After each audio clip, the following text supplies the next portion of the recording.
1597 में मेवाड़ के राणा प्रताप सिंह का इंतकाल हुआ। 1795 में फ्रांस की फौज ने हॉलैंड पर हमला किया। 1839 में यमन के शहर अदन पर ब्रिटिश ईस्ट इंडिया कंपनी का कब्जा हुआ।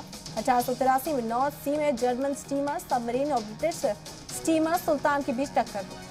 1919 में मशहूर उर्दू शायर कैफी आजमी की पैदाइश हुई।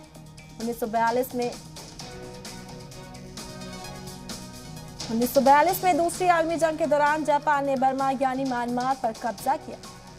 1966 में इंदिरा गांधी हिंदुस्तान की पहली खातून वजीर आजम बनी।